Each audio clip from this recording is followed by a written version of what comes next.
ನಮಸ್ಕಾರ,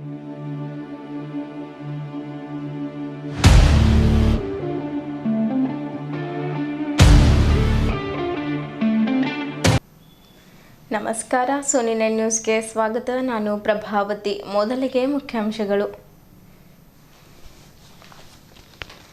ಅದ್ದೂರಿಯಾಗಿ ನಡೆದ ಸದಸ್ಯತ್ವ ನೋಂದಣಿ ಅಭಿಯಾನ ಹಾಗೂ ಜೆಡಿಎಸ್ ಪಕ್ಷದ ಕಾರ್ಯಕರ್ತರ ಸಭೆ. ನಾವೆಲ್ಲರೂ ಜನರೊಂದಿಗೆ ಬೆರೆತು ಕೆಲಸ ಮಾಡೋಣ ಎಂದು ನಿಖಿಲ್ ಕುಮಾರಸ್ವಾಮಿ ಕರೆ ನೀಡಿದ್ದರು. ಹಿಂದುಳಿದ ವರ್ಗಗಳ ಕಲ್ಯಾಣ ಇಲಾಖೆಯಲ್ಲಿ ಭ್ರಷ್ಟಾಚಾರದ ಆರೋಪ. 8 ದಿನಗಳ ಒಳಗಾಗಿ ತನಿಖೆ ಮಾಡದಿದ್ದರೆ ಡಿಸಿ ಕಚೇರಿ ಎದುರು ಹೋರಾಟ. ಸಾಯಿ ಶಿಂದೆ. ಕರ್ನಾಟಕ ಕ್ರೈಸ್ತರ ರಕ್ಷಣಾ ವೇದಿಕೆ ವತಿಯಿಂದ ಭಾರತೀಯರ ಕ್ರೈಸ್ತರ ದಿನ. ಮಾಜಿ ಸಭಾಪತಿಯಾದ ಡೇವಿಡ್ ಶಿಮೋನ್ ರವರ ಪುಣ್ಯಸ್ಮರಣೆ ಕಾರ್ಯಕ್ರಮ ಹಮ್ಮಿಕೊಳ್ಳಲಾಯಿತು. ವಿದ್ಯುತ್ ಅವಘಡ, ಮನೆ ಭಸ್ಮ. ಬೀದರ್ ದಕ್ಷಿಣ ಕ್ಷೇತ್ರದ ಶಾಸಕರಾದ ಡಾಕ್ಟರ್ ಶೈಲೇಂದ್ರ ಬೆಲ್ದಾಳೆ ಭೇಟಿ ಪರಿಶೀಲನೆ. ಅಪರಿಚಿತರು ಕೊಡುವಂತಹ ತಿನ್ನುವ ಪದಾರ್ಥಗಳ ಬಗ್ಗೆ ಜಾಗೃತರಾಗಿದೆ ರವಿಶಂಕರ್. ಅಪರ ಜಿಲ್ಲಾಧಿಕಾರಿ ಶಿವಕುಮಾರ್ ಶಿಲ್ವಂತ್ ಅವರ ತಾಳ್ಮೆ, ಶಾಂತತೆ, ಸಮಯದ ಕಾರ್ಯವೈಖರಿ ಶ್ಲಾಘನೀಯ. ಜಿಲ್ಲಾಧಿಕಾರಿ ಶಿಲ್ಪಾ ಶರ್ಮಾ. ಬೀದರ್ನ ಸಿವಿಲ್ ಇಂಜಿನಿಯರ್ ದಿಲೀಪ್ ನಿಟ್ಟೂರೆ ಅವರಿಗೆ ಪಾಂಡಿಚೇರಿಯಲ್ಲಿ ನಡೆದ ಸಮಾರಂಭದಲ್ಲಿ ರಾಷ್ಟ್ರೀಯ ಶ್ರೇಷ್ಠ ಇಂಜಿನಿಯರ್ ಜಿಲ್ಲಾ ಪ್ರಶಸ್ತಿ ಪ್ರದಾನ ಮಾಡಲಾಯಿತು.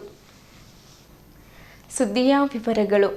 ಬೀದರ್ ನಗರದ ಲಾವಣ್ಯ ಕನ್ವೆನ್ಷನ್ ಹಾಲ್ನಲ್ಲಿ ನಡೆದ ಸದಸ್ಯತ್ವ ನೋಂದಣಿ ಅಭಿಯಾನ ಹಾಗೂ ಜೆಡಿಎಸ್ ಪಕ್ಷದ ಕಾರ್ಯಕರ್ತರ ಸಭೆಯಲ್ಲಿ ಪಾಲ್ಗೊಂಡು ಜ್ಯೋತಿ ಬೆಳಗಿಸುವ ಮೂಲಕ ಜೆಡಿಎಸ್ ಯುವ ಘಟಕದ ರಾಜ್ಯಾಧ್ಯಕ್ಷ ನಿಖಿಲ್ ಕುಮಾರಸ್ವಾಮಿ ಅವರು ಕಾರ್ಯಕ್ರಮವನ್ನು ಉದ್ಘಾಟಿಸಿ ಮಾತನಾಡುತ್ತಾ, ಪಕ್ಷದ ಮುಖಂಡರು, ಕಾರ್ಯಕರ್ತರು ಜನರೊಂದಿಗೆ ಬೆರೆತು ಜನರೊಂದಿಗೆ ಇದ್ದು ಕೆಲಸ ಮಾಡಬೇಕೆಂದರು. ಮುಂದಿನ ಗ್ರಾಮ ಪಂಚಾಯಿತಿ, ತಾಲೂಕು ಪಂಚಾಯತ್, ಜಿಲ್ಲಾ ಪಂಚಾಯತ್ ಚುನಾವಣೆಗಳಲ್ಲಿ ಕೂಡ ಪಕ್ಷದ ಮುಖಂಡರು, ಕಾರ್ಯಕರ್ತರು ಶ್ರಮ ಅಗತ್ಯವಾಗಿರುತ್ತದೆ. ಜನರೊಂದಿಗೆ ಜನತಾದಳ ಎಂಬ ಗುರಿಯೊಂದಿಗೆ ಸಾಗುತ್ತಿರುವ ನಾವು ನಿರಂತರವಾಗಿ ಜನರೊಂದಿಗೆ ಇರುವುದು ಅಗತ್ಯವಾಗಿರುತ್ತದೆ.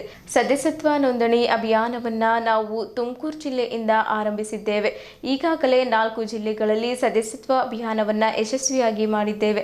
ಈಗ 5ನೇ ಜಿಲ್ಲೆಯಾಗಿ ಬೀದರ್ನಲ್ಲಿ ಸದಸ್ಯತ್ವ ನೋಂದಣಿ ಅಭಿಯಾನ ಮಾಡುತ್ತಿದ್ದೇವೆ. ಇನ್ನು 2 ದಿನಗಳ ಕಾಲ ಕಲ್ಯಾಣ ಕರ್ನಾಟಕ ಭಾಗದಲ್ಲಿ ಸದಸ್ಯತ್ವ ನೋಂದಣಿ ಕಾರ್ಯಕ್ರಮ ಹಮ್ಮಿಕೊಂಡಿರುತ್ತೇವೆ ಎಂದು ಮಾತನಾಡುತ್ತಾ ಹೇಳಿದ್ದರು. ಇದಕ್ಕೂ ಮುನ್ನ ಉಮಾಕಾಂತ್ ನಾಗಮಾರಪಳ್ಳಿ, ಸೂರ್ಯಕಾಂತ್ ನಾಗಮಾರಪಳ್ಳಿ, ತರುಣ್ ನಾಗಮಾರಪಳ್ಳಿ ಅವರು ಬಂದಂತಹ ಅತಿಥಿಗಳಿಗೆ ವಿಶೇಷವಾಗಿ ನಿಖಿಲ್ ಕುಮಾರಸ್ವಾಮಿ ಅವರಿಗೆ ಮೈಸೂರು ಪೇಟ ಧರಿಸಿ, ಶಾಲು ಹೊದಿಸಿ, ಹೂಮಾಲೆ ಹಾಕಿ ಬಸವಣ್ಣನವರ ನೆನಪಿನ ಕಾಣಿಕೆ ನೀಡಿ ಸನ್ಮಾನಿಸಿದರು. ಮಾಜಿ ಸಚಿವ ಬಂಡೆಪ್ಪ ಖಾಶೆಂಪೂರ್ ಅವರು ಮಾತನಾಡುತ್ತಾ, ಪಕ್ಷ ಸಂಘಟನೆಯ ಕೆಲಸವನ್ನು ನಿಖಿಲ್ ಕುಮಾರಸ್ವಾಮಿರವರು ಮಾಡುತ್ತಿದ್ದಾರೆ. ನಮ್ಮ ಪಕ್ಷಕ್ಕೆ ಶಕ್ತಿ ತುಂಬುವ ಕೆಲಸವನ್ನು ಅವರು ಮಾಡುತ್ತಿದ್ದಾರೆ. ನಾವು ಅವರೊಂದಿಗೆ ಕೈ ಜೋಡಿಸೋಣ ಎಂದರು. ನಾವು ರಾಜಕೀಯದಲ್ಲಿ ಜನರ ಹತ್ತಿರ ಇದ್ದು ಸೇವೆ ಮಾಡಿದ್ದಾಗ ಜನರೇ ನಮಗೆ ಅಧಿಕಾರ ಕೊಡುತ್ತಾರೆ. ನಾವು ಜನರೊಂದಿಗೆ ಇರೋಣ. ಗ್ಯಾರಂಟಿ ಮುಖ ತೋರಿಸಿ ಕಾಂಗ್ರೆಸ್ ಸರ್ಕಾರ ಏನ್ ಮಾಡುತ್ತಿದೆ ಎಂಬುದನ್ನು ಜನ ನೋಡುತ್ತಿದ್ದಾರೆ. ಅವರ ಗ್ಯಾರಂಟಿಗಳು ಎಷ್ಟರ ಮಟ್ಟಿಗೆ ಯಶಸ್ವಿಯಾಗಿ ಸಾಗಿವೆ ಎಂಬುದನ್ನು ಕೂಡ ರಾಜ್ಯದ ಜನರು ನೋಡುತ್ತಿದ್ದಾರೆ. ಗ್ಯಾರಂಟಿ ಹೆಸರಲ್ಲಿ ರಾಜ್ಯ ಸರ್ಕಾರ ಧೋಖಾ ಮಾಡಿದೆ. ಲೋಕಸಭಾ ಚುನಾವಣೆಯಲ್ಲಿ ರಾಜ್ಯದ ಜನರು ಕಾಂಗ್ರೆಸ್ ಸರ್ಕಾರಕ್ಕೆ ಪಾಠ ಕಲಿಸಿದ್ದಾರೆ. ಸರ್ಕಾರ ಬಂದು 2 ವರ್ಷವಾದರೂ ಜಿಲ್ಲಾ ಪಂಚಾಯತ್, ತಾಲೂಕಾ ಪಂಚಾಯತ್ ಚುನಾವಣೆ ಮಾಡುವ ಧೈರ್ಯ ಅವರಿಗೆ ಇಲ್ಲದಾಗಿದೆ ಎಂದು ಬಂಡೆಪ್ಪ ಖಾಶೆಂಪೂರ್ ಅವರು ರಾಜ್ಯ ಸರ್ಕಾರದ ವಿರುದ್ಧ ಕಿಡಿಕಾರಿದ್ದರು. ಮಾಜಿ ಶಾಸಕರಾದ ಸುರೇಶ್ ಗೌಡ, ಮಲ್ಲಿಕಾರ್ಜುನ್ ಖೂಬಾರ್ ಅವರು ಸೇರಿದಂತೆ ಅನೇಕರು ಮಾತನಾಡಿ ಜೆಡಿಎಸ್ ಸದಸ್ಯತ್ವ ನೋಂದಣಿ ಬಗ್ಗೆ ಮಾಹಿತಿ ನೀಡಿದ್ದರು. ಈ ಸಂದರ್ಭದಲ್ಲಿ ಮಾಜಿ ಸಚಿವರು, ಜೆಡಿಎಸ್ ಪಕ್ಷದ ಹಿರಿಯ ನಾಯಕರಾದ ಬಂಡೆಪ್ಪ ಖಾಶೆಂಪೂರ್, ಮಾಜಿ ಶಾಸಕರಾದ ಸುರೇಶ್ ಗೌಡ, ಮಲ್ಲಿಕಾರ್ಜುನ್ ಖೂಬಾರ್, ಜೆಡಿಎಸ್ ಜಿಲ್ಲಾಧ್ಯಕ್ಷರಾದ ರಮೇಶ್ ಪಾಟೀಲ್ ಸೋಲ್ಪುರ್, ಪ್ರಮುಖರಾದ ಸೂರ್ಯಕಾಂತ್ ನಾಗಮಾರಪಳ್ಳಿ, ಉಮಾಕಾಂತ್ ನಾಗಮಾರಪಳ್ಳಿ, ಬಸವರಾಜ್ ಪಾಟೀಲ್ ಹಾರೂರಕೇರಿ, ದೇವೇಂದ್ರ ಆರ್ ಸೋನಿ, ಶಾಂತಲಿಂಗ ಸಾವಳಗಿ, ರಾಜಶೇಖರ್ ಜವಳೆ, ಅಶೋಕ್ ಕೋಡ್ಗೆ, ರಾಜು ಕಡ್ಯಾಳ್, ಸುದರ್ಶನ್ ಸುಂದರ್ರಾಜ್, ಸಿದ್ದರಾಮಪ್ಪ ವಂಕೆ, ಐಲಿಜಾನ್ ಮಡ್ಪತಿ, ಬಸವರಾಜ್ ಪಾಟೀಲ್ ಹಾರೂರಕೇರಿ, ಮಲ್ಲಿಕಾರ್ಜುನ್ ನೇಳ್ಗೆ, ರಾಜು ಕಡ್ಯಾಳ್, ಅಬಿ ಕಾಳೆ, ಜಾಫರ್ ಕಡ್ಯಾಳ್, ಪ್ರಶಾಂತ್ ವಿಶ್ವಕರ್ಮರವರು ಸೇರಿದಂತೆ ಇತರರು ಉಪಸ್ಥಿತರಿದ್ದರು.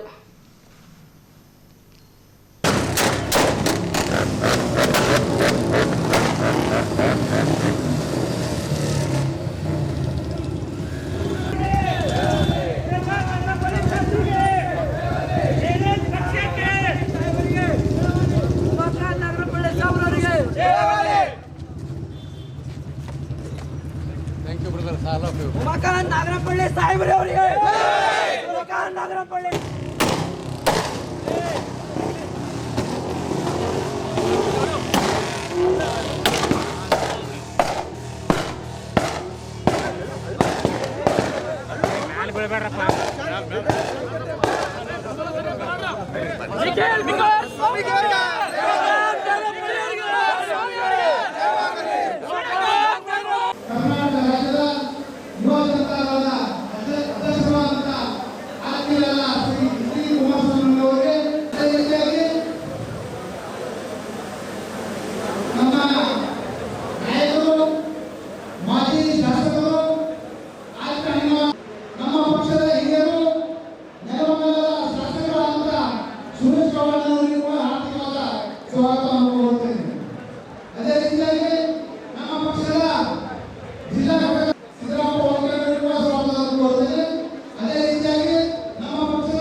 ಸುದೀಪ್ ಬಾಸ್ ಅವರು ಜೊತೆಗೆ ನಮ್ಮ ಗೌತಮ್ ಸರ್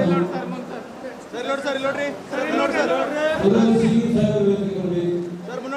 ಸುರೇಶ್ ಸಿಂಗ್ ಉನ್ನಾಬಾದ್ ಹಿರಿಯರು ದೇವೇಂದ್ರ ಸ್ವಾಮಿ ಅವರು ವೇದಿಕೆ ಬರಬೇಕು. ದೇವೇಂದ್ರ ಸ್ವಾಮಿ ಅವರು ಮತ್ತು ಎಲ್ಲ ಘಟಕದ ಅಧ್ಯಕ್ಷರು, ಎಸ್ಸಿ ಮೋರ್ಚಾದ ಅಧ್ಯಕ್ಷರು, ಎಸ್ಸಿ ಮೋರ್ಚಾದ ಅಧ್ಯಕ್ಷರು ಹಾಗೂ ಅವರಿಗೆ ಬೇಕಾದ ಜೋರಾದ ಚಪ್ಪಾಳೆ. ಸಮಾಜದಲ್ಲಿ ಉಮಾಕಾಂತ ನಾಗಪಡಿಯವರು, ಸೂರ್ಯಕಾಂತ್ ನಾಗಪಡಿಯವರು, ತರುಣ್ ಸರ್ ಅವರು, ಆ ವೇದಿಕೆಯಲ್ಲಿ ಮಾಜಿ ಸಚಿವರು, ಮಾಜಿ ಶಾಸಕರು, ಯಲಬುರ್ಗದ ಶಾಸಕರು ಮತ್ತು ಎಲ್ಲ ಜಿಲ್ಲಾಧ್ಯಕ್ಷರು ಅವರಿಗೆ ಜೋರಾದ ಚಪ್ಪಾಳೆ. ಯಲಬುರ್ಗದಿಂದ ನಮ್ಮ ಉಮಾಕಾಂತ ನಾಗಪಡಿಯವರು, ಸೂರ್ಯಕಾಂತ್ ನಾಗಪಡಿ, ತರುಣ್ ಸರ್ ಅಣ್ಣ ನಾಗಪಡಿಯವರು, ಸೂರ್ಯಕಾಂತ್ ನಾಗಪಡಿ, ತರುಣ್ ನಾಗಪಡಿ. ಓಕೆ, ಧನ್ಯವಾದಗಳು. ತರುಣ್ ಸರ್ ಧನ್ಯವಾದಗಳು. ತರುಣ್ ಸರ್ ತೋರ ಸರ್ ಜೋರಾದ ಚಪ್ಪಾಳೆಗಳನ್ನ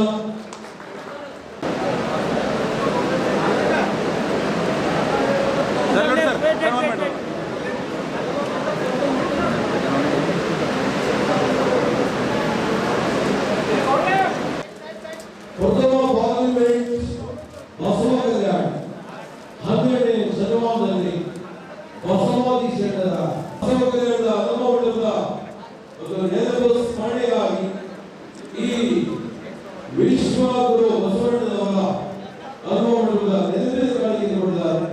ಆ ಮಲ್ಲಿಕಾರ್ಜುನ ಸ್ವಲ್ಪ ಸೈಲೆಂಟ್ ಮಾಡ್ರಿ.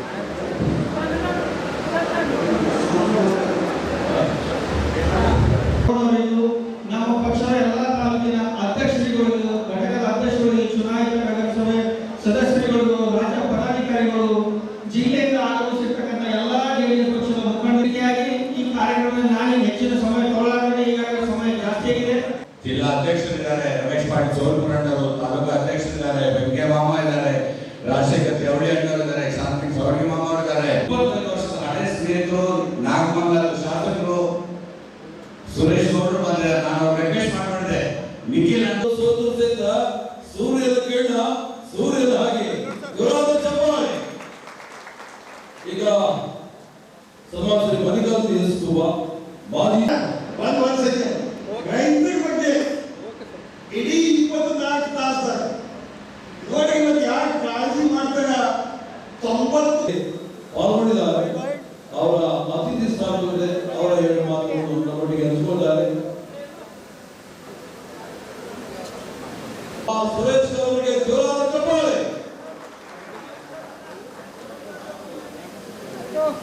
ಹೋರಾಟ ಮಾಡ್ಕೊಂಡು ಅವ ಜಮಾನ ಹಿಡ್ಕೊಂಡು ಈ ಜಮಾನ ಕೊಂಡಾರ ರಾಜು ಗಡ್ಡೆ ಮತ್ತು ನಮ್ಮ ಅಭಿಕಾಳೆ ಯಾವ ರೀತಿ ನಡ್ಕೊಂಡಿದ್ದಾರೆ, ಯಾವ ರೀತಿ ನಮ್ಮ ಬೀದರ್ ಜಿಲ್ಲೆಯ ಜನತೆಗೆ ಮೋಸ ಮಾಡಿದ್ದಾರೆ ಅಂತಕ್ಕಂಥದ್ದು ಇವತ್ತು ಪ್ರಶ್ನೆ ಮಾಡಬೇಕಾಗುತ್ತೆ. ಇಲ್ಲಿರ್ತಕ್ಕಂಥ ಮಂತ್ರಿಗಳು ಈಶ್ವರ್ ಖಂಡ್ರೆ ಅವರು ಅಷ್ಟೆಲ್ಲ ರಾಜಕೀಯವಾಗಿ ಶಕ್ತಿಯನ್ನು ತುಂಬಿಸಿದ್ದೀರಿ, ರಾಜಕೀಯವಾಗಿ ಜನ್ಮವನ್ನು ಕೊಟ್ಟಿದ್ದೀರಿ, ಅವ್ರನ್ನ ಮಂತ್ರಿಗಳಾಗಿ ಮಾಡಿದ್ದೀರಿ, ಅತ್ಯಂತ ಪ್ರಭಾವಿಗಳಾಗಿ ಇವತ್ತು ಈ ಸರ್ಕಾರದಲ್ಲಿ ಕೆಲಸ ಮಾಡ್ತಾ ಇದ್ದಾರೆ. ಆದ್ರೆ ಏನ್ ಮಾಡಿದ್ದಾರೆ ಇವತ್ತು ಬೀದರ್ ಜಿಲ್ಲೆಯ ಸಮಗ್ರ ಅಭಿವೃದ್ಧಿ, ಯಾವ ರೀತಿ ಅವಸ್ಥೆಗಳನ್ನ ಮಾಡಿದ್ದಾರೆ, ಇದ್ರ ಬಗ್ಗೆ ಒಂದು ಪ್ರಶ್ನೆ ಮಾಡಬೇಕಾಗುತ್ತೆ. ಮತ್ತೊಬ್ರು ಯಾದಗಿರಿನಲ್ಲಿ ಪರಿಶಿಷ್ಟ ಜಾತಿ ಪರಿಶಿಷ್ಟ ವರ್ಗದ ಕಾಂಗ್ರೆಸ್ನ ಪ್ರಭಾವಿ ನಾಯಕರು, ನನಗೆ ಅವರ ಹಿರಿತನದ ಮೇಲೆ ಗೌರವ ಇದೆ. ಮಲ್ಲಿಕಾರ್ಜುನ್ ಖರ್ಗೆ ಅವರು ಎಷ್ಟು ಬಾರಿ ಶಾಸಕರಾಗಿ ಆಯ್ಕೆಯಾಗಿದ್ದಾರೆ, ಬಹುಶಃ 8 ಬಾರಿ ಶಾಸಕರಾಗಿರ್ತಕ್ಕಂಥದ್ದು, ಎಷ್ಟು ಬಾರಿ ಮಂತ್ರಿಗಳಾಗಿ ಕೆಲಸ ಮಾಡಿದ್ದಾರೆ, ಎಷ್ಟು ಬಾರಿ ಸಂಸತ್ಗೆ ಕಳಿಸಿದ್ದಾರೆ. ಜನ ಹೇಳ್ತಾರೆ ಪಾಪ ಮುಖ್ಯಮಂತ್ರಿಗಳು ಯಾದಗಿರಿನಲ್ಲಿ ಬಂದಾಗ ಆ ಸಮಾವೇಶದಲ್ಲಿ ಭಾಷಣ ಮಾಡಬೇಕಾದ್ರೆ 3,000 ಕೋಟಿ ಕಲ್ಯಾಣ ಕರ್ನಾಟಕದ ಸಮಗ್ರ ಅಭಿವೃದ್ಧಿಗೆ ಕೊಟ್ಟಿದ್ದೇವೆ, KKRDB ಸ್ಕೀಮ್ ಮೂಲಕ ಕೊಟ್ಟಿದ್ದೇವೆ ಅಂತ ಹೇಳ್ತಾರೆ. ಕ್ರಿಯಾಯೋಜನೆ ಅನುಷ್ಠಾನ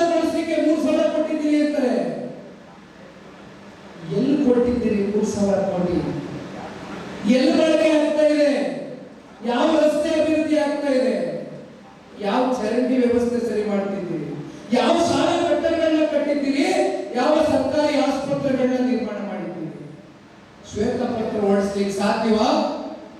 ತೆಗೆದು ಇವತ್ತು ಕಲ್ಯಾಣ ಕರ್ನಾಟಕದ ಜನತೆ ಮುಂದೆ ಇವತ್ತು ಬಿಚ್ಚಿಡಿ. ಬೆಳಗ್ಗೆ ನೋಡ್ತಾ ಇದ್ದೇನೆ ಪತ್ರಿಕೆಯಲ್ಲಿ 3,400 ಕೋಟಿ ರೂಪಾಯಿ ನೀರಾವರಿ ಯೋಜನೆಗೆ ದುಡ್ಡನ್ನ ಇಟ್ಟಿದ್ದಾರೆ ಸರ್ಕಾರ. ಹಣಕಾಸಿನ ಬಿಡುಗಡೆ ಮಾಡಿ ಎಲ್ಲಿದೆ ದುಡ್ಡು? ಸರ್ಕಾರದ ಆರ್ಥಿಕ ಪರಿಸ್ಥಿತಿ ಎಲ್ಲಿಗೆ ಹೋಗಿ ನಿಂತಿದೆ? ದುಡ್ಡಿದೆಯಾ ನಿಮ್ಮ ಹತ್ರ? ಇದನ್ನ ಜಾರಿ ಮಾಡಲಿಕ್ಕೆ ಆಗ್ತದ? ಸುಮ್ಮನೆ ಬೊಗಳೆ ಭಾಷಣಗಳು ಬಿಟ್ಕೊಂಡು ಜನಕ್ಕೆ ಸುಳ್ಳು ಹೇಳ್ಕೊಂಡು ಮೋಸ ಮಾಡ್ಕೊಂಡು ಸುಮ್ಮನೆ ಘೋಷಣೆಗಳು ಕೊಟ್ಟರೆ ಆಗೋದಿಲ್ಲ. ಇದನ್ನ ಜಾರಿ ಮಾಡಬೇಕಾಗ್ತದೆ. ನಿಮ್ಮ ಹತ್ರ ದುಡ್ಡೆಲ್ಲಿದೆ? ನಿಮ್ಮ ಆರ್ಥಿಕ ಪರಿಸ್ಥಿತಿ ಏನಾಗಿದೆ? ಸರ್ಕಾರ ದಿವಾಳಿ ಎತ್ತು ಹೋಗ್ತಾ ಇದೆ. 100 ವರ್ಷ ಇತಿಹಾಸ ಇರ್ತಕ್ಕಂಥ ಕಾಂಗ್ರೆಸ್ ಪಕ್ಷ ಎಷ್ಟು ರಾಜ್ಯದಲ್ಲಿ ಆಡಳಿತ ಮಾಡ್ತಾ ಇದೆ? ಎಷ್ಟು ರಾಜ್ಯದಲ್ಲಿ ಆಡಳಿತ ಮಾಡ್ತಾ ಇದೆಯಲ್ಲ? 3 ರಾಜ್ಯದಲ್ಲಿ ಆಡಳಿತ. ಎಲ್ಲಿ? ಹಿಮಾಚಲ ಪ್ರದೇಶ, ತೆಲಂಗಾಣ, ಕರ್ನಾಟಕದಲ್ಲಿ 138 ಜನ ಶಾಸಕರು. 138 ದಾಖಲೆ ಪ್ರಮಾಣದ ಶಾಸಕ. ಹಿಮಾಚಲ ಪ್ರದೇಶದಲ್ಲಿ ಕಾಂಗ್ರೆಸ್ನ ಆಡಳಿತದ ಸರ್ಕಾರ, ಆ ರಾಜ್ಯದ ಮುಖ್ಯಮಂತ್ರಿಗಳು ಹಲವಾರು ಪತ್ರಿಕೆಗಳಲ್ಲಿ ಓದಿದ್ದೇವೆ, ಆರ್ಟಿಕಲ್ಸ್ ಬಂದಿದ್ದಾವೆ, ಎಸ್ಟಾಬ್ಲಿಷ್ ಆಗಿದೆ, ಪಬ್ಲಿಷ್ ಆಗಿದೆ. ದಿವಾಳಿ ಎದ್ದೋಗಿದೆ. ಇದೇ ಗ್ಯಾರಂಟಿ ಕೊಡ್ತೀವಿ, ಗ್ಯಾರಂಟಿ ಕೊಡ್ತೀವಿ, ದಿವಾಳಿ ಎಬ್ಸಾಗೋಗಿದೆ. ಈ 5 ಗ್ಯಾರಂಟಿ, ಅದಕ್ಕೆ ಅವರು ಗ್ಯಾರಂಟಿ ಕೊಟ್ಟು ಒಂದೇ ವರ್ಷದಲ್ಲಿ ಇವತ್ತು ಪಾರ್ಲಿಮೆಂಟ್ ಬಂತು. ಒಂದೇ ವರ್ಷದಲ್ಲಿ ಜನ ಇವರಿಗೆ ಮುಗಿಸಿ ಮನೆ ಕೂಡಿಸಿದ್ದಾರೆ. 28 ಒಂಬತ್ತು ಬಂದಿದೆ ಇವತ್ತು. ಹೋದಕ್ಕ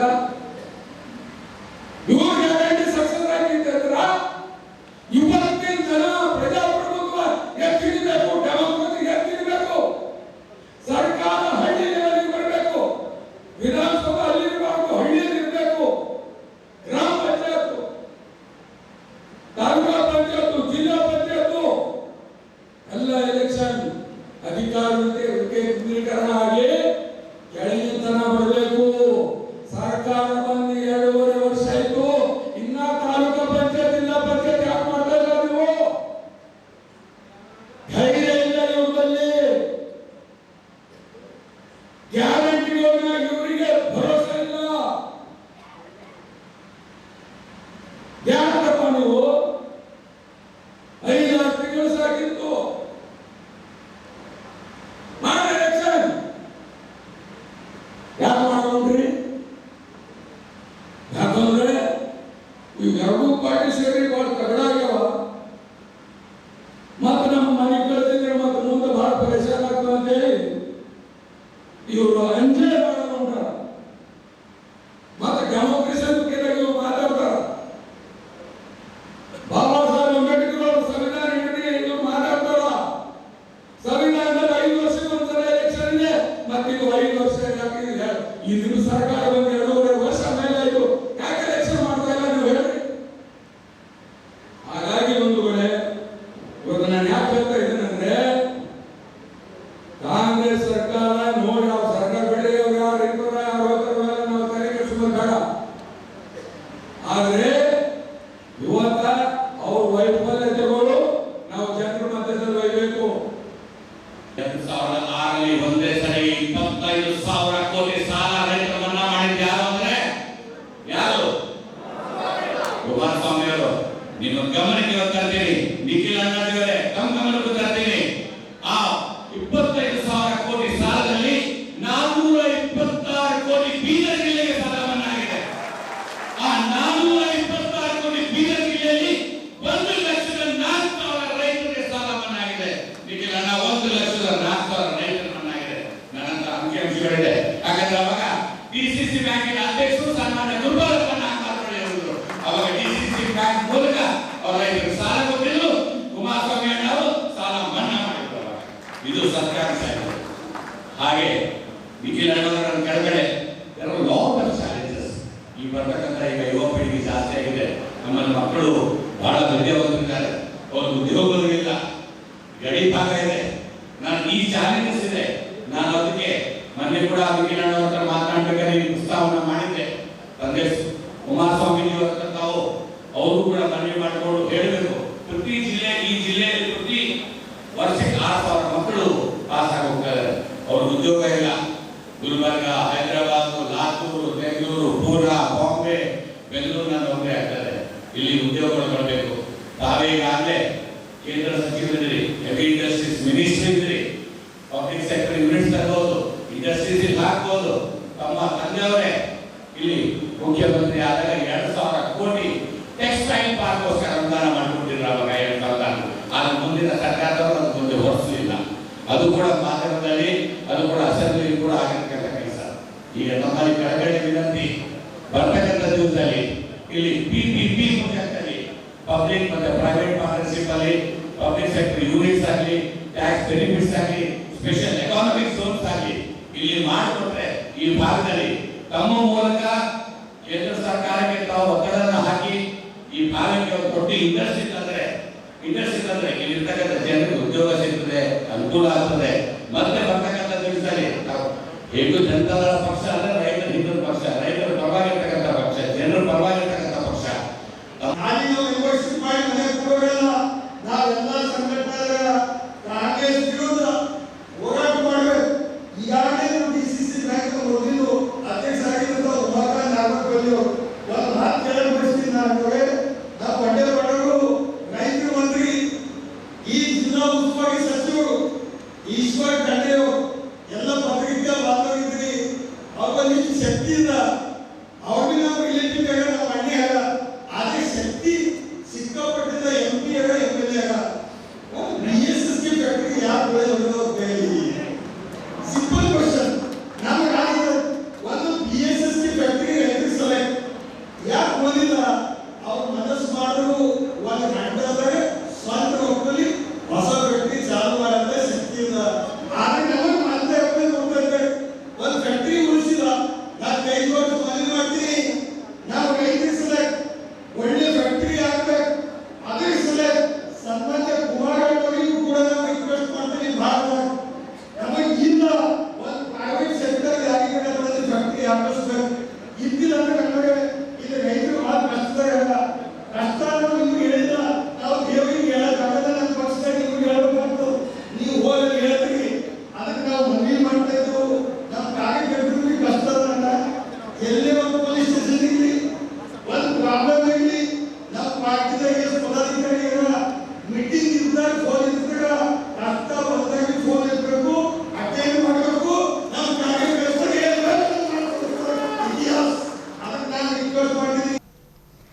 ಬೀದರ್ ಜಿಲ್ಲೆಯ ಹಿಂದುಳಿದ ವರ್ಗಗಳ ಕಲ್ಯಾಣ ಇಲಾಖೆಯಲ್ಲಿ ಭ್ರಷ್ಟಾಚಾರ ನಡೆದಿದ್ದು, ಇದಕ್ಕೆ ಕುಮ್ಮಕ್ಕು ನೀಡುತ್ತಿರುವ ಜಿಲ್ಲಾ ಹಿಂದುಳಿದ ವರ್ಗಗಳ ಪ್ರಭಾರಿ ಕಲ್ಯಾಣಾಧಿಕಾರಿಗಳನ್ನು ಕೂಡಲೇ ಅಮಾನತುಗೊಳಿಸಬೇಕೆಂದು ಕರ್ನಾಟಕ ಪ್ರಜಾಶಕ್ತಿ ಸಮಿತಿ ಜಿಲ್ಲಾಧ್ಯಕ್ಷ ಸಾಯಿ ಸಿಂಧೆ ಗಂಭೀರ ಆರೋಪ ಮಾಡಿದ್ದಾರೆ. ಈ ಕುರಿತು ನಗರದ ಜಿಲ್ಲಾ ಪತ್ರಿಕಾ ಭವನದಲ್ಲಿ ಕರೆದ ಸುದ್ದಿಗೋಷ್ಠಿ ಉದ್ದೇಶಿಸಿ ಮಾತನಾಡಿದ ಅವರು, 2024-25 ಮತ್ತು 25-26ನೇ ಸಾಲಿಗೆ ಮೆಟ್ರಿಕ್ ಪೂರ್ವ ಬಾಲಕರ ವಸತಿ ನಿಲಯಕ್ಕೆ ಆಹಾರ ಸರಬರಾಜು ಮಾಡುವ ಟೆಂಡರ್ ಬೆಂಗಳೂರಿನ ಮಂಜುನಾಥ್ DR ಎಂಬುವವರಿಗೆ ಸಿಕ್ಕಿದೆ. ಆದರೆ ಜಿಲ್ಲೆಯಲ್ಲಿ ಗಿರೀಶ್ ತಾಂಬೋಳೆ ಎನ್ನುವವರು ಕಾನೂನು ಬಾಹಿರವಾಗಿ ಕಳಪೆ ಮಟ್ಟದ ಆಹಾರ ಪದಾರ್ಥಗಳನ್ನು ಸರಬರಾಜು ಮಾಡುತ್ತಿದ್ದಾರೆ. ಇದರ ಹಿಂದೆ ಹಿಂದುಳಿದ ವರ್ಗಗಳ ಕಲ್ಯಾಣಾಧಿಕಾರಿಗಳ ಕುಮ್ಮಕ್ಕಿದೆ ಎಂದು ತಿಳಿಸಿದರು. ಬಾಲಕರಿಗೆ ವಸತಿ ನಿಲಯದಲ್ಲಿ ವರ್ಷಕ್ಕೆ 2 ಜೊತೆ ಸಮವಸ್ತ್ರ ವಿತರಣೆ ಮಾಡದೆ ಬೋಗಸ್ ಬಿಲ್ ಮಾಡಿದ್ದಾರೆ.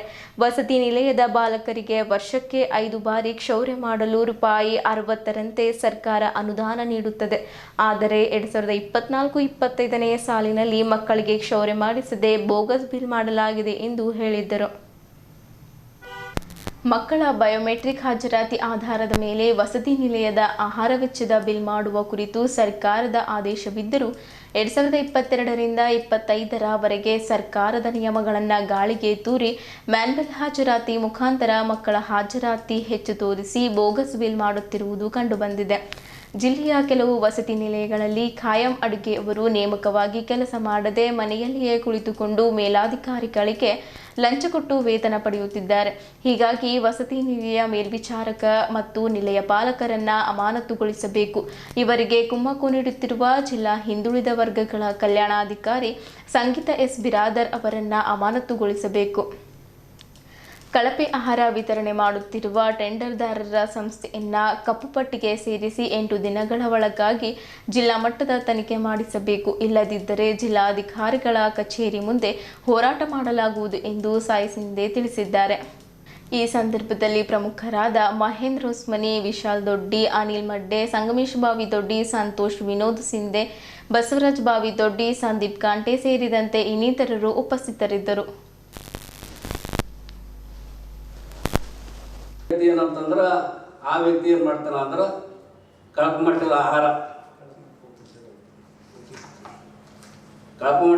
ಬೇರೆ ವ್ಯಕ್ತಿಗೆ ಕೈಲಿ ಆ್ಯಕ್ಚುಲಿ ಅವರು ಯಾರಿಗೆ ಟೆಂಡರ್ ಸಿಗ್ತಾ ಅವರೇ ವಿತರಣೆ ಮಾಡಬೇಕು.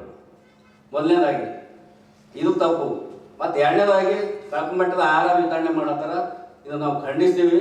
ಮತ್ತೇನು ಮಾಡ್ತಾರೆ ಅಂದ್ರೆ ಅದು ಫಸ್ಟ್ ಆಯಿತು. ಇದು ಸೆಕೆಂಡು, ಇವು GPS ಫೋಟೋಗಳು ಅವ. ವಿದ್ಯಾರ್ಥಿಗಳು ಮಾತ್ರ ಒಂದು 10 ಇಲ್ಲ 15 ವಿದ್ಯಾರ್ಥಿ, ಲಾಸ್ಟ್ ಒಂದು 20 ವಿದ್ಯಾರ್ಥಿಗಳು. ಆದ್ರೂ ಇವ್ರು ಏನು ಮಾಡ್ತಾರ ಅಂದ್ರೆ ಅಟೆಂಡೆನ್ಸ್ 50, 60, 70 ಹುಡುಗರದ್ದು ಏನು ಅಟೆಂಡೆನ್ಸ್ ಹಾಕಿ ಏನು ಲಕ್ಷಾಂತರ ರೂಪಾಯಿ ಏನು ಕೊಳ್ಳೆ ಹೊಡಿತಾ ಇದ್ದಾರ.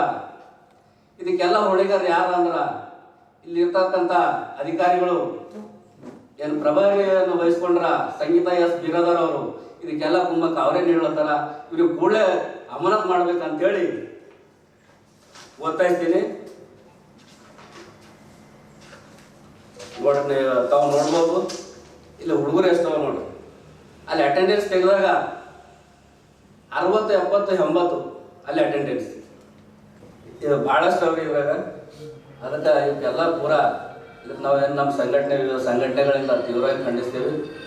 ಅದಕ್ಕೆ ಜಿಲ್ಲಾಡಳಿತ ಎಚ್ಚೆತ್ಕೊಂಡು ಇದು ಇಬ್ಬಿಬ್ಬರು ಮಿನಿಸ್ಟರ್ ನಮ್ಮದು ಬೀದರ್ದಾಗ ಆದ್ರೂ ಕೂಡ ಇಂಥವೆಲ್ಲ ನಡ್ಲತ್ತಾವ.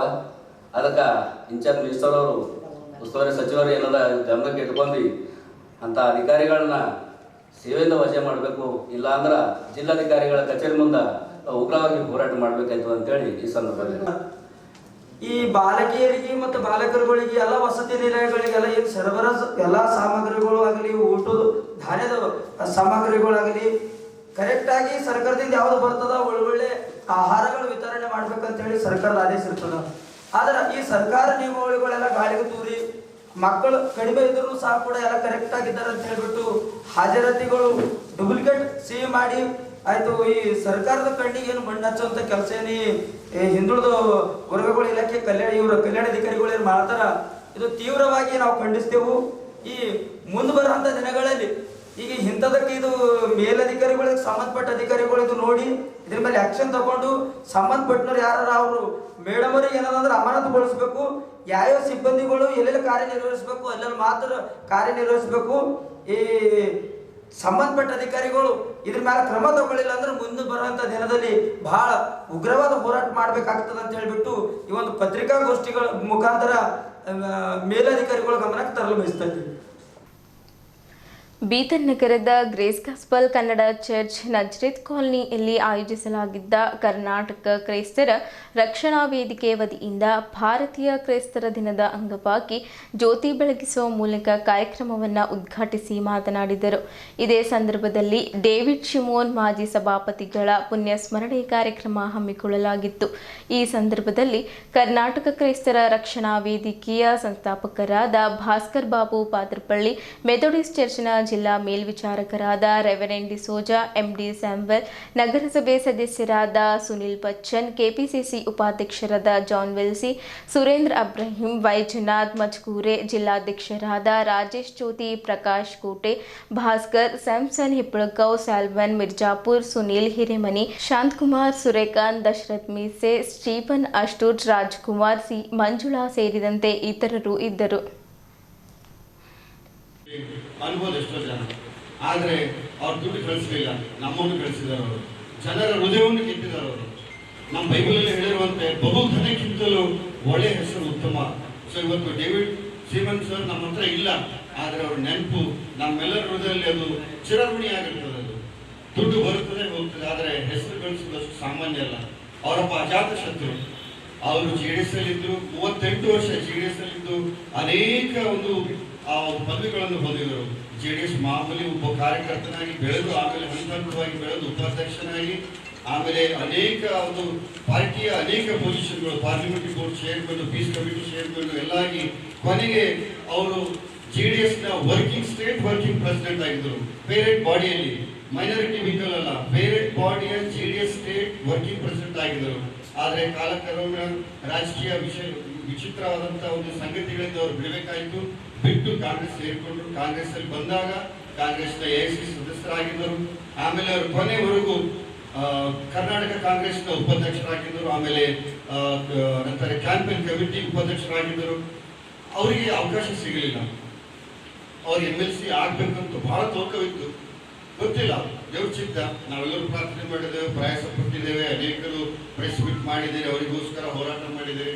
ಆದರೆ ಪರಿಸ್ಥಿತಿ ಅವರಿಗೆ ಅದು ವರ್ಕೌಟ್ ಆಗಲಿಲ್ಲ. ನೀನು ಕ್ರಿಶ್ಚಿಯನ್ ಅಂತ ಯಾಕೆ ಹೇಳ್ತೀನಿ? ನೀನು ಕ್ರಿಶ್ಚಿಯನ್ ಅಂತ ಹೇಳಿಲ್ಲ ಅಂದರೆ ನಿನಗೆ ಅವಕಾಶಗಳು ಸುಮಾರಿದೆ. ನೀನು ಇಲ್ಲ ಅಂತ ಹೇಳು, ನೀನು ನಾವು ಮಂತ್ರಿ ಮಾಡಬೇಕು, ನಾಮಿನೇಟ್ ಮಾಡ್ತೀವಿ ಅಂತ ಮಾತು ಕೊಟ್ಟಿದ್ದೀರಿ. ಆದರೆ ನನಗೆ ಅವಕಾಶ ಸಿಗಲಿಲ್ಲ ಅಂದ್ರೂ ಪರವಾಗಿಲ್ಲ, ನಾನು ಕ್ರೈಸ್ತನೇ. ನಾನು ಕ್ರೈಸ್ತನಾಗಿ ಹುಟ್ಟಿದ್ದೇನೆ, ಕ್ರೈಸ್ತನಾಗೇ ಇರ್ತೇನೆ. ಜೀವಂತ ಸಾಕ್ಷಿ. ನಮ್ಮ ಮಧ್ಯೆ ಇರುವಂಥ ಅನೇಕ ಬೀದರ್ನ ಹಿರಿಯ ಕಾಂಗ್ರೆಸ್ ನಾಯಕರ ಸಮ್ಮುಖದಲ್ಲಿ ಆಗಿರುವಂಥ ಘಟನೆ AICC ಆಫೀಸಲ್ಲಿ ಆಗಿತ್ತು. ನಾನು ಹೆಸರು ಹೇಳಲು ಇಷ್ಟಪಡಲ್ಲ. ನೋಡಿ, ಇಲ್ಲಿ ಇದನ್ನು ನೋಡ್ರಿ, ಕ್ರಿಶ್ಚಿಯನ್ ಸಫರ್ ಆಗುತ್ತೆ ನೋಡ್ರಿ. ಹೇಳಿರೋದು ಇಲ್ಲಿ ಇದನ್ನು ನೋಡ್ರಿ, ಕ್ರಿಶ್ಚಿಯನ್ ಆಗಿ ಸಫರ್ ಆಗ್ತದೆ ಅಂದ್ರೆ ಕಷ್ಟದ ಕೆಲಸ. ಆದರೆ ಆ ಒಂದು ಸಾಧನೆ ನಮ್ಮ ಒಂದು ಅಗಲಿ ಹೋಗಿರುವಂಥ ಮಾನ್ಯ ಡೇವಿಡ್ ಸಿಮನೆಂಟು ಅವರು ಮಾಡಿದರು ಎಂಬುದಾಗಿ ನಾನು ಎದೆ ತಟ್ಟಿ ಹೇಳುತ್ತೇನೆ. ಅಂತ ಒಂದು ಹೆಮ್ಮೆಯ ಪುತ್ರ ನಮ್ಮಿಂದ ಅಗಲಿ ಹೋಗಿದ್ದಾರೆ. ಭಾರತಕ್ಕೆ ಕ್ರೈಸ್ತತ್ವ ಈ ಕ್ರಿಸ್ತನನ್ನೇ ಹೊತ್ತುಕೊಂಡು ಬಂದಂಥ ದಿನ. ಕ್ರೈಸ್ತತ್ವ ತಂದಿದ್ದಾರೆ, ಆದರೆ ಯೇಸುವನ್ನೇ ಹೊತ್ತುಕೊಂಡು ಬಂದಂಥ ವ್ಯಕ್ತಿ ಸೆಂಟ್ ಥಾಮಸ್. ಇವತ್ತು ಅವರು ಬಂದು ಭಾರತ ದೇಶಕ್ಕೆ ಅನೇಕ ಕ್ರೈಸ್ತರು ಬೆಳವಣಿಗೆ ಹೊಂದಿದ್ದಾರೆ. ಹೀಗಾಗಿ ಅಂದರೆ ಕ್ರೈಸ್ತರ ಸಂಖ್ಯೆ ಭಾಳ ಅಲ್ಪ ಇದೆ. ಓನ್ಲಿ 3% ಇದೆ. ಗೌರ್ಮೆಂಟ್ ಸ್ಟ್ಯಾಟಿಸ್ಟಿಕಲ್ ರಿಪೋರ್ಟ್ ಪ್ರಕಾರ 3-4 ಬೆಳೀತಾ ಇದೆ. ಎಲ್ಲರೂ ಕ್ರೈಸ್ತರು, ಎಲ್ಲ ವಿಶ್ವಾಸಿಗಳಾಗಿ ನಮ್ಮ ಒಂದು ಕ್ರೈಸ್ತತ್ವ ಗುರುತಿಸುವಂಥದ್ದು ಬಹಳ ಮುಖ್ಯ. ನಮ್ಮ ಐಡೆಂಟಿಫಿಕೇಶನ್ ಏನಂದರೆ ಯೇಸು ಕ್ರಿಸ್ತನ ಫಾಲೋವರ್ಸ್ ಆಫ್ ಜೀಸಸ್ ಕ್ರೈಸ್ಟ್, ಯೇಸುವಿನ ಅನುಯಾಯಿಗಳು ನಾವು.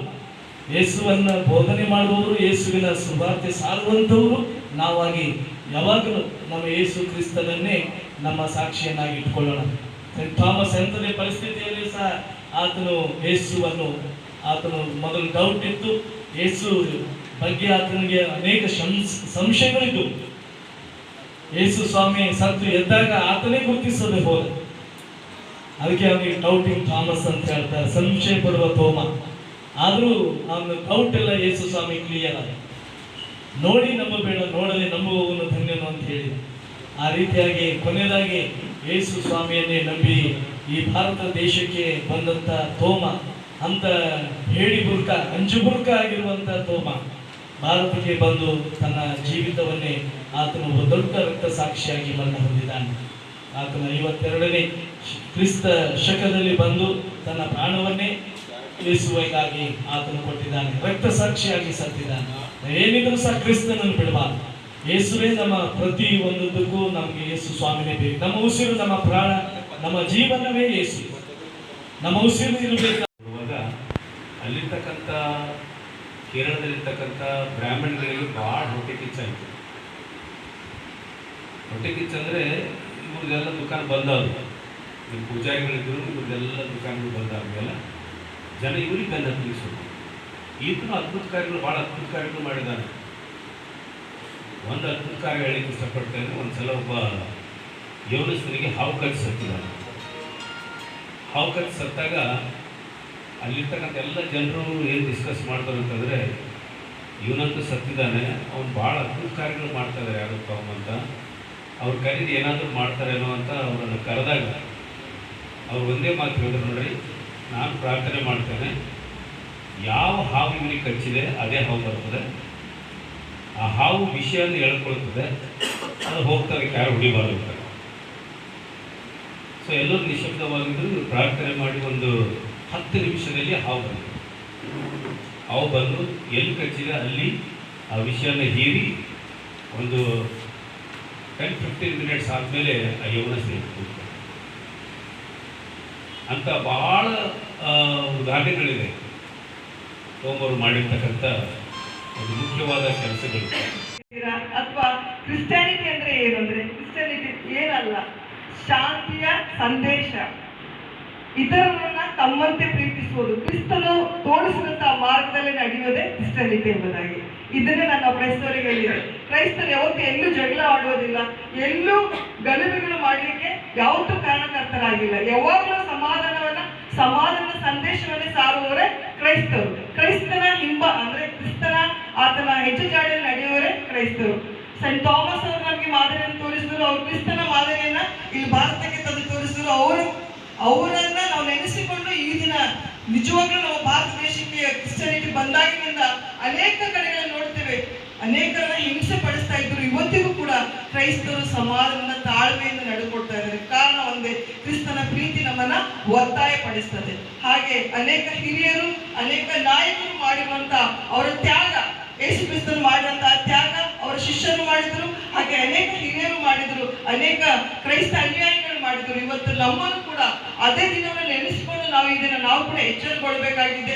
ಕ್ರಿಸ್ತನ ನಾಮವನ್ನು ಪ್ರಚುರಪಡಿಸಬೇಕಾಗಿದೆ. ಹಿಂಸೆ ಬರಲಿ, ಸಂಕಟ ಇರಲಿ, ಏನೇ ಇದ್ರು, ಪೌಲರು ಹೇಳ್ತಾರೆ, ಅನ್ನ ಇಲ್ಲದೆ ಇದ್ದರು, ವಸ್ತ್ರ ಇಲ್ಲದೆ ಇದ್ದರು, ಏನೇ ಆಗಿದ್ರು, ಆದರೆ ನನ್ನ ಕ್ರಿಸ್ತನ ಪ್ರೀತಿಯಿಂದ ಅಗಲಿಸಲು ಸಾಧ್ಯವಿರಬಹುದಾಗಿ. ಹಾಗೆ ಡೇವಿಡ್ ಸಿಮಿಯನ್ ಅಂಕಲ್ ಆಗಿರಬಹುದು, ಸೆಂಟ್ ಥಾಮಸ್ ಅವರ ಜೀವನವನ್ನು ನೆನೆಸಿಕೊಳ್ಳುವಾಗ ಅದನ್ನೇ ಅದು ನಮ್ಗೆ ಏನ್ ಮಾಡ್ತದೆ, ಪ್ರಚೋದನೆ ಕೊಡ್ತದೆ. ಏನಂದ್ರೆ ನಾವು ಕೂಡ ಕ್ರಿಸ್ತನ ಹಾಗೆ ಕ್ರಿಸ್ತನ ಹೆಜ್ಜೆಜಾಡಿಯಲ್ಲಿ ನಡೆದು ಕ್ರೈಸ್ತತ್ವವನ್ನ ಇಡೀ ನಮ್ಮ ಕರ್ನಾಟಕ ಮಾತ್ರ ಅಲ್ಲ, ನಮ್ಮ ಭಾರತ ದೇಶ ಮಾತ್ರ ಅಲ್ಲ, ಇಡೀ ಲೋಕಕ್ಕೆ ಕ್ರಿಸ್ತನ ಪ್ರೀತಿ ಶಾಂತಿತೆಯನ್ನ ನಾವು ಸಾರಬೇಕೆಂಬುದಾಗಿ ಹೇಳುತ್ತಾ ನನ್ನ ಮಾತುಗಳನ್ನು ಮುಗಿಸ್ತೇನೆ.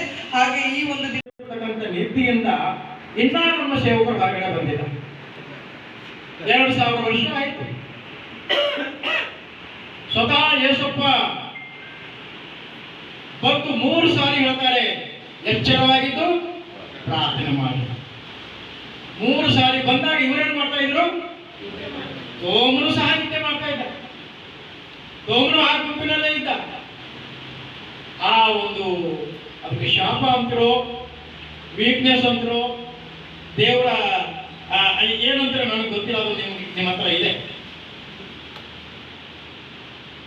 ನನ್ನ ಪ್ರಿಯರೇ, ನಮ್ಮ ಪಾದೀಶ್ ಅವರು ಯಾವಾಗಲೂ ಒಂದು ಜೋಕ್ ಹೇಳ್ತಾ ಇರ್ತಾರೆ ನಮಗೆ ಚರ್ಚೆಯಲ್ಲಿ. ಏನಂತಾರೆ, ಮಲ್ಕೊಂಡಿರ್ತಕ್ಕಂಥ ಮನುಷ್ಯನನ್ನ ಎಬ್ಬಿಸಬಹುದು. ಯಾವ ವ್ಯಕ್ತಿ ಮಲ್ಕೊಂಡಿರ್ತಾನೆ, ನಿಜವಾಗಿ ನಿದ್ದೆ ಮಾಡ್ತಾ ಇರ್ತಾರೆ, ಅವ್ನು ಎಬ್ಬಿಸಬಹುದು. ನಿದ್ದೆ ಮಾಡಿದಾಗ ಎಕ್ಟ್ ಮಾಡ್ತಾರಲ್ಲ, ನಟನೆ ಮಾಡೋರಿಗೆ ಎಬ್ಸಕ್ಕಾಗ. ನಾನು ಸುಮಾರು ಮುಂಜಾನೆಯಿಂದ ಒಂದು 50 ಜನರಿಗೆ ಫೋನ್ ಮಾಡ್ತೀನಿ. ಅವ್ರ ಕಾರಣಗಳ ಕೇಳಿದ್ರೆ ಯೇಸುಕ್ರಿಸ್ತನಿಗಿಂತಲೂ ಹೆಚ್ಚಿನ ಏನಂತೀರ ಅದಕ್ಕೆ ಅವಶ್ಯಕತೆ ಅಥವಾ ಅನಿವಾರ್ಯತೆ ಇದೆ ಅವರಿಗೆ. ಇಲ್ಲಿ ರಾಜೇಶ್ ಅವರಿಗೆ, ಭಾಸ್ಕರ್ ಬಾಬು ಅವರಿಗೆ, ಗೊತ್ತಿರ್ತಕ್ಕ ಇವರಿಗೆ ನಮ್ಗೆ ಯಾವುದೇ ಏನು ಅವಶ್ಯಕತೆ ಇರಲಿಲ್ಲ. ಆದರೆ ಆತನ ತ್ಯಾಗವನ್ನ, ಆತನ ಮರಣದ ದಿನವನ್ನ, ಆತನ ಹುತಾತ್ಮ ದಿನವನ್ನ ಅಟ್ಲೀಸ್ಟ್ ನಮಗೆ ಗೊತ್ತಾದ ಮೇಲಾದರೂ ನಾವು ಆಚರಣೆ ಮಾಡಬೇಕಂತ ಈ ಕಾರ್ಯಕ್ರಮವನ್ನು ನಾವು ಹಮ್ಮಿಕೊಂಡಿದ್ದೀವಿ. ಮುಂದಿನ ದಿನಗಳಲ್ಲಿ ನಾವು ರಾಜ್ಯ ಮಟ್ಟದಲ್ಲಿ ನಮ್ಮ ಕರ್ನಾಟಕ ಕ್ರೈಸ್ತರ ರಕ್ಷಣಾ ವೇದಿಕೆಯ ಎಲ್ಲ ಜಿಲ್ಲಾ ಕೇಂದ್ರಗಳಲ್ಲಿ ಈ ಕಾರ್ಯಕ್ರಮವನ್ನು ನಾವು ಮಾಡಬೇಕೆಂಬುದಾಗಿ ನಾವು ಈಗಾಗಲೇ ಯೋಚನೆ ಹಾಕಿಕೊಂಡು ಅದು ಮೊದಲೇ ನಾವು ಸಿದ್ಧತೆಯನ್ನು ಮಾಡಿಕೊಳ್ಳಲು ಪ್ರಾರಂಭಿಸ್ತೇವೆ. ಬೀದರ್ ದಕ್ಷಿಣ ಕ್ಷೇತ್ರದ ಕೊಳಾರ್ಪಿ ಗ್ರಾಮದಲ್ಲಿ ವಿದ್ಯುತ್ ಶಾರ್ಟ್ ಸರ್ಕ್ಯೂಟ್ನಿಂದ ಮನೆಯೊಂದಕ್ಕೆ ಬೆಂಕಿ ತಗುಲಿ ಅಪಾರ ನಷ್ಟ ಸಂಭವಿಸಿದೆ. ಈ ನಿಮಿತ್ತ ಬೀದರ್ ದಕ್ಷಿಣ ಕ್ಷೇತ್ರದ ಶಾಸಕರಾದ ಡಾಕ್ಟರ್ ಶೈಲೇಂದ್ರ ಬೆಲ್ದಾಳೆ ಅವರು ಅಧಿಕಾರಿಗಳೊಂದಿಗೆ ಸಂತ್ರಸ್ತರ ಮನೆಗೆ ಭೇಟಿ ನೀಡಿ ಕುಟುಂಬಸ್ಥರಿಗೆ ಸಾಂತ್ವನ ತಿಳಿಸಿ ವೈಯಕ್ತಿಕ ಸಹಾಯಧನ ನೀಡಿ ಸರ್ಕಾರದಿಂದ ಪರಿಹಾರ ಒದಗಿಸುವುದಾಗಿ ಭರವಸೆ ನೀಡಿದ್ದರು. ಕೊಳರ್ಬಿ ಗ್ರಾಮದ ಮಮತಾ ಗಂಡ ಶ್ರೀನಿವಾಸ್ ಹಲ್ಗೆ ಅವರ ಮನೆಯೇ ಬೆಂಕಿಗೆ ಆಹುತಿಯಾಗಿರುವುದು ಕುಟುಂಬಸ್ಥರು ಮನೆಯ ಹೊರಗೆ ಇದ್ದಾಗ ಈ ದುರ್ಘಟನೆ ನಡೆದಿದೆ. ಮನೆಯಲ್ಲಿ ಶೇಖರಿಸಿಟ್ಟಿದ್ದ ಅಪಾರ ಪ್ರಮಾಣದ ಜೋಳ, ಕಡಲೆ, ದವಸ ಧಾನ್ಯಗಳ ಮನೆಯಲ್ಲಿದ್ದು ವಸ್ತುಗಳು ಬೆಂಕಿಯಿಂದ ಸುಟ್ಟು ಹೋಗಿವೆ. ಈ ಕುರಿತು ಸ್ಥಳೀಯ ಠಾಣೆಯಲ್ಲಿ ಪ್ರಕರಣ ದಾಖಲಾಗಿದೆ. ಅವಘಡ ಸಂಭವಿಸಿದ ವೇಳೆ ಸಾರ್ವಜನಿಕರು, ಅಗ್ನಿಶಾಮಕ ದಳದ ಸಿಬ್ಬಂದಿ ಬೆಂಕಿ ನಂದಿಸಿದ್ದಾರೆ. ಬೆಂಕಿಗೆ ಆಹುತಿಯಾದ ಮನೆ ನೋಡಲು ನೂರಾರು ಸಂಖ್ಯೆಯಲ್ಲಿ ಜನರು ಸೇರಿದ್ದರು. ಲಕ್ಷಾಂತರ ರೂಪಾಯಿ ಮೌಲ್ಯದ ದವಸ ಧಾನ್ಯ ಸುಟ್ಟು ಪರಿಹಾರ ನೀಡಬೇಕೆಂದು ಸಂತ್ರಸ್ತೆ ಮಹಿಳೆ ಶಾಸಕರೆದುರು ಅಳಲು ತೋಡಿಕೊಂಡರು. ಶಾಸಕರು ಪರಿಶೀಲನೆ ನಡೆಸಿ ಹಾನಿಯಾದ ವಸ್ತುಗಳಿಗೆ ಸರ್ಕಾರದಿಂದ ಸೂಕ್ತ ಪರಿಹಾರ ಒದಗಿಸುವಂತೆ ಸ್ಥಳದಲ್ಲಿದ್ದ ಜೆಸ್ಕಾಂ ಎಇಇ ಅವರಿಗೆ ಸೂಚಿಸಿದರು. ಈ ಸಂದರ್ಭದಲ್ಲಿ ಜೆಸ್ಕಾಂ ಎಇಇ ವಿಜಯಕುಮಾರ್ ಪಾಂಚಾಳ್, ಮುಖಂಡರಾದ ಹನುಮಂತರಾವ್ ಮೈಲಾರೆ, ಶಿವಶಂಕರ್ ಬುಳ್ಳ, ಗ್ರಾಮ ಪಂಚಾಯತ್ ಉಪಾಧ್ಯಕ್ಷ ಶಿವಕುಮಾರ್ ಕೊಳಾರೆ, ಕಾಶಿನಾಥ್ ಮೇತ್ರೆ, ರೇವಣಪ್ಪ ಚಿಲ್ಲರ್ಗಿ, ರಾಜಶೇಖರ್ ನೌಬಾದೆ, ಸಂತೋಷ್ ರೆಡ್ಡಿ, ಸಂತೋಷ್ ಸುರಳ್ಳಿ, ಬಸವರಾಜ್ ಪಟೋದೆ, ಸತೀಶ್ ಒಕ್ರಾಣೆ, ಅಮರ್ ಚಾಂಬಳೆ, ರುಕ್ಮುದ್ದೀನ್, ಲಕ್ಷ್ಮೀಬಾಯಿ ಮತ್ತಿತರರು ಉಪಸ್ಥಿತರಿದ್ದರು. ಹಲವಾರು ಯುವಕರು ಡ್ರಗ್ಸ್ಗೆ ಒಳಗಾಗುತ್ತಿರುವುದು ಆಕಸ್ಮಿಕವಾಗಿ ಅಪರಿಚಿತರು ಕೊಟ್ಟಿರುವಂತಹ ತಿನ್ನುವ ಹಾಗೂ ಪಾನೀಯ ಪದಾರ್ಥಗಳ ಸೇವನೆಯಿಂದ ದುಶ್ಚಟಗಳ ವ್ಯಸನಿಯಾಗುತ್ತಿದ್ದಾರೆ. ಆದ್ದರಿಂದ ಯುವಕರು ಬಹಳ ಜಾಗರೂಕರಾಗಿದ್ದು ಇಂತಹ ಮಾದಕ ವಸ್ತುಗಳಿಂದ ದೂರವಿರಬೇಕೆಂದು ಅಬಕಾರಿ ಉಪ ಆಯುಕ್ತರಾದ ರವಿಶಂಕರ್ ತಿಳಿಸಿದರು. ಅವರು ತೋಟಗಾರಿಕೆ ಮಹಾವಿದ್ಯಾಲಯ ಬೀದರ್ ಹಾಗೂ ಜಿಲ್ಲಾ ಆರೋಗ್ಯ ಮತ್ತು ಕುಟುಂಬ ಕಲ್ಯಾಣ ಇಲಾಖೆ ಜಿಲ್ಲಾ ಮಾನಸಿಕ ಆರೋಗ್ಯ ಕಾರ್ಯಕ್ರಮದ ಸಂಯುಕ್ತಾಶ್ರಯದಲ್ಲಿ ಬೀದರ್ ತೋಟಗಾರಿಕೆ ಮಹಾವಿದ್ಯಾಲಯದಲ್ಲಿ ಹಮ್ಮಿಕೊಂಡಿದ್ದ ಅಂತಾರಾಷ್ಟ್ರೀಯ ಮಾದಕ ವಸ್ತುಗಳ ಸೇವನೆ ಹಾಗೂ ಕಳ್ಳಸಾಗಾಣಿಕೆ ವಿರೋಧ ದಿನಾಚರಣೆ ಕಾರ್ಯಕ್ರಮ ಉದ್ಘಾಟಿಸಿ ಮಾತನಾಡಿದರು. ಬೀದರ್ ಮನೋವೈದ್ಯ ಡಾಕ್ಟರ್ ಅಮ್ಲಾ ಶರೀಫ್ ಮಾತನಾಡಿ, ಡ್ರಗ್ಸ್ ಸೇವನೆಯಿಂದ ಕ್ಯಾನ್ಸರ್, ಸ್ಟ್ರೋಕ್, ಹೃದಯಘಾತ ಸೇರಿದಂತೆ ಇನ್ನಿತರೆ ಆರೋಗ್ಯ ಸಮಸ್ಯೆ ಹೆಚ್ಚಾಗುತ್ತಿದೆ. ಡ್ರಗ್ಸ್ ವ್ಯಸನದಿಂದ ಹೊರಬರುವ ಮಾರ್ಗ ಅತ್ಯಂತ ಕಠಿಣ. ಅಪರಿಚಿತರು ವಿತರಿಸುವ ಯಾವುದೇ ರೀತಿಯ ಖಾದ್ಯ ಪದಾರ್ಥಗಳನ್ನು ನೇರವಾಗಿ ನಿರಾಕರಿಸಿ ದುಶ್ಚಟಗಳಿಂದ ದೂರವಿರಬೇಕು ಹಾಗೂ ಪರಿಸ್ಥಿತಿ ಕೈಮೀರುವ ಮೊದಲು ಈ ಸಮಸ್ಯೆಯಿಂದ ಹೊರಬರುವ ಮನಸ್ಸು ಮಾಡಿದ್ದರೆ ಖಂಡಿತ ಡ್ರಗ್ಸ್ ವ್ಯಸನದಿಂದ ಮುಕ್ತರಾಗಬಹುದೆಂದು ವಿದ್ಯಾರ್ಥಿಗಳಿಗೆ ಕಿವಿಮಾತನ್ನ ಹೇಳಿದರು. ತೋಟಗಾರಿಕಾ ಮಹಾವಿದ್ಯಾಲಯದ ಡೀನ್ ಡಾಕ್ಟರ್ ಎಸ್.ವಿ. ಪಾಟೀಲ್ ಮಾತನಾಡಿ, ಸಾಕಷ್ಟು ಯುವಕರು ಡ್ರಗ್ಸ್ ಎಂಬ ವ್ಯಸನಕ್ಕೆ ದಾಸರಾಗುತ್ತಿದ್ದಾರೆ. ಇದರಿಂದಾಗಿ ದೈಹಿಕ ಆರೋಗ್ಯದ ಜೊತೆಗೆ ಮಾನಸಿಕ ಆರೋಗ್ಯವೂ ಹಾಳಾಗುತ್ತಿದೆ. ಕ್ರಮೇಣ ಮಾನಸಿಕ ಖಿನ್ನತೆಗೆ ಒಳಗಾಗುತ್ತಿದ್ದಾರೆ. ಕೆಲವೊಮ್ಮೆ ಡ್ರಗ್ಸ್ ಸೇವನೆಯಿಂದ ಹಲವಾರು ಸಾಮಾಜಿಕ ಅಪರಾಧಗಳು ಹೆಚ್ಚುತ್ತಿವೆ. ಆದ್ದರಿಂದ ಯುವಕರು ಮಾದಕ ದುಶ್ಚಟಗಳಿಗೆ ಒಳಗಾಗದೆ ವೈಜ್ಞಾನಿಕ ಜೀವನ ನಡೆಸಲು ಕರೆ ನೀಡಿದ್ದರು. ತೋಟಗಾರಿಕಾ ಮಹಾವಿದ್ಯಾಲಯ ಬೀದರ್ನ ರಾಷ್ಟ್ರೀಯ ಸೇವಾ ಸಂಯೋಜನಾ ಘಟಕದ ಕಾರ್ಯಕ್ರಮದ ಅಧಿಕಾರಿಗಳಾದ ಡಾಕ್ಟರ್ ವಿಜಯ್ ಮಹಾಂತೇಶ್ವರ್, ಡಾಕ್ಟರ್ ರಮೇಶ್ ನಾಯಕ್ ಹಾಗೂ ರೆಡ್ ಕ್ರಾಸ್ನ ಸಂಯೋಜಕರಾದ ಡಾಕ್ಟರ್ ಕವಿತಾ ರಾಥೋಡ್ ಕಾರ್ಯಕ್ರಮವನ್ನು ಆಯೋಜಿಸಿದ್ದರು. ಈ ಕಾರ್ಯಕ್ರಮದಲ್ಲಿ ಅಬಕಾರಿ ಉಪ ಅಧೀಕ್ಷಕ ಆನಂದ್ ಉಪ್ಲೆ, ಮನೋಶಾಸ್ತ್ರಜ್ಞ ಡಾಕ್ಟರ್ ಮಲ್ಲಿಕಾರ್ಜುನ್, ಹಿರಿಯ ಆರೋಗ್ಯ ನಿರೀಕ್ಷಣಾಧಿಕಾರಿ ವೀರಶೆಟ್ಟಿ ಚನ್ಶೆಟ್ಟಿ, ತೋಟಗಾರಿಕಾ ಮಹಾವಿದ್ಯಾಲಯದ ಶಿಕ್ಷಕ, ಶಿಕ್ಷಕೇತರ ಸಿಬ್ಬಂದಿಗಳು ಸೇರಿದಂತೆ ವಿದ್ಯಾರ್ಥಿಗಳು ಉಪಸ್ಥಿತರಿದ್ದರು. ಬೀದರ್ ಜಿಲ್ಲೆಯಲ್ಲಿ ಕಳೆದ 15 ವರ್ಷಗಳಿಂದ ಸರ್ಕಾರದ ವಿವಿಧ ಹುದ್ದೆಗಳಲ್ಲಿ ಕಾರ್ಯನಿರ್ವಹಿಸುತ್ತಿರುವ ಅಪರ ಜಿಲ್ಲಾಧಿಕಾರಿ ಶಿವಕುಮಾರ್ ಶೀಲ್ವಂತ್ ಅವರ ತಾಳ್ಮೆ, ಸಮಯ, ಶಾಂತತೆಯ ಕಾರ್ಯವೈಖರಿ, ಸಿಬ್ಬಂದಿಗಳ ಜೊತೆ ಉತ್ತಮ ಸಂಬಂಧದ ಒಡನಾಟದ ಸೇವೆಯು ಶ್ಲಾಘನೀಯವೆಂದು ಜಿಲ್ಲಾಧಿಕಾರಿ ಶಿಲ್ಪಾ ಶರ್ಮಾ ಅವರು ಮೆಚ್ಚುಗೆ ವ್ಯಕ್ತಪಡಿಸಿದರು. ಜಿಲ್ಲಾಧಿಕಾರಿಗಳ ಕಚೇರಿಯಲ್ಲಿ ದಾವಣಗೆರೆ ಜಿಲ್ಲೆಗೆ ಅವರ ಜಿಲ್ಲಾಧಿಕಾರಿಯಾಗಿ ನಿರ್ಗಮಿಸುತ್ತಿರುವ ಶಿವಕುಮಾರ್ ಶೀಲ್ವಂತ್ ಇವರಿಗೆ ಬೀಳ್ಕೊಡುಗೆ ಹಾಗೂ ನೂತನವಾಗಿ ಆಗಮಿಸುತ್ತಿರುವ ಡಾಕ್ಟರ್ ಈಶ್ವರ್ ಉಳ್ಳಾಗಡ್ಡಿ ಅವರಿಗೆ ಸ್ವಾಗತ ಸಮಾರಂಭದ ಅಧ್ಯಕ್ಷತೆ ವಹಿಸಿ ಅವರು ಮಾತನಾಡಿದರು. ಕಂದಾಯ ಇಲಾಖೆಯ ವಿವಿಧ ಸ್ತರದ ಸಿಬ್ಬಂದಿಗಳು ಹಾಗೂ ಜಿಲ್ಲಾಧಿಕಾರಿಗಳ ನಡುವೆ ಶಿವಕುಮಾರ್ ಶೀಲ್ವಂತ್ ಅವರು ಸೇತುವೆಯಾಗಿ ಅತ್ಯುತ್ತಮವಾಗಿ ಕಾರ್ಯನಿರ್ವಹಿಸಿದ್ದಾರೆ. ಪ್ರತಿ ತಿಂಗಳು ತಾವು ತಿಂಗಳಿಗೊಮ್ಮೆ ಅಧಿಕಾರಿಗಳ ಸಭೆ ನಡೆಸುತ್ತಾರೆ. ಆದರೆ ಅಪರ ಜಿಲ್ಲಾಧಿಕಾರಿಯಾಗಿ ಶಿವಕುಮಾರ್ ಶೀಲ್ವಂತ್ ಅವರು ವಾರಕ್ಕೊಮ್ಮೆ ಅಧಿಕಾರಿಗಳ ಜೊತೆ ವಿಡಿಯೋ ಸಂವಾದ ನಡೆಸಿ ಪ್ರಗತಿ ಮಾಹಿತಿ ಪಡೆಯುತ್ತಿದ್ದರು. ಅನೇಕ ಒತ್ತಡ ಸಂದರ್ಭಗಳನ್ನು ಸಮಯದಿಂದ ತಾಳ್ಮೆಯಿಂದ ಬಗೆಹರಿಸಿದ್ದಾರೆ. ಅವರ ಶಾಂತತೆಯ ಸ್ವಭಾವ ಮೆಚ್ಚುವಂಥದ್ದು ಎಂದು ಜಿಲ್ಲಾಧಿಕಾರಿಗಳು ತಿಳಿಸಿದರು. ಬೀದರ್ ವಿಶ್ವವಿದ್ಯಾಲಯದ ಕುಲಸಚಿವರಾದ ಸುರೇಖಾ ಅವರು ಮಾತನಾಡಿ, ಅಪರ ಜಿಲ್ಲಾಧಿಕಾರಿಗಳ ಮಾರ್ಗದರ್ಶನ, ಸಿಬ್ಬಂದಿಗಳ ಜೊತೆ ಒಡನಾಟ ನಮಗೆಲ್ಲರಿಗೂ ಮಾದರಿಯಾಗಿದೆ ಎಂದರು. ತಾವು ವಿವಿಧ ಹುದ್ದೆಗಳಲ್ಲಿ ಸೇವೆ ಸಲ್ಲಿಸುವಾಗ ಉತ್ತಮ ಸಲಹೆ ಸೂಚನೆಗಳನ್ನು ನೀಡಿ ಸಮಸ್ಯೆಗಳನ್ನು ತಕ್ಷಣವೇ ಪರಿಹರಿಸುತ್ತೀರೆಂದು ತಿಳಿಸಿದ್ದರು.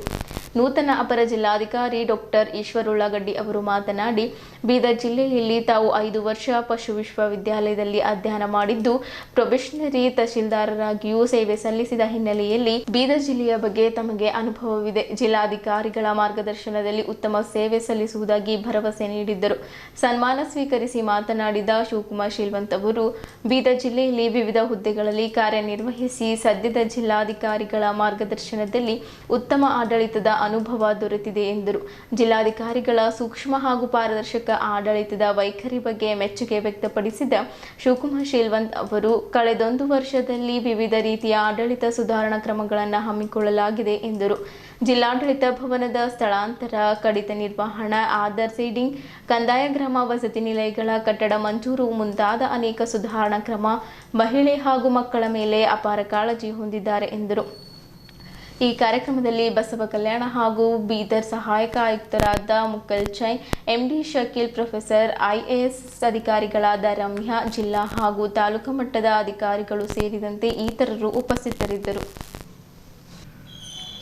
ಇಲ್ಲಿಯ ಸಿವಿಲ್ ಇಂಜಿನಿಯರ್ ದಿಲೀಪ್ ನಿಟ್ಟೂರೆ ಅವರಿಗೆ association of consulting civil engineering India ವತಿಯಿಂದ ಕೊಡಲಾಗುವ ಪ್ರಸಕ್ತ ಸಾಲಿನ ರಾಷ್ಟ್ರೀಯ ಶ್ರೇಷ್ಠ ಇಂಜಿನಿಯರ್ ಜಿಲ್ಲಾ ಪ್ರಶಸ್ತಿ ಸಂದಿದೆ. ಪಾಂಡಿಚೇರಿಯಲ್ಲಿ ಈಚೆಗೆ ನಡೆದ ಸಮಾರಂಭದಲ್ಲಿ ಮುಖ್ಯಮಂತ್ರಿ ರಂಗಸ್ವಾಮಿ ಎನ್ ಅವರು ಪ್ರಶಸ್ತಿ ಪ್ರದಾನ ಮಾಡಿದ್ದರು.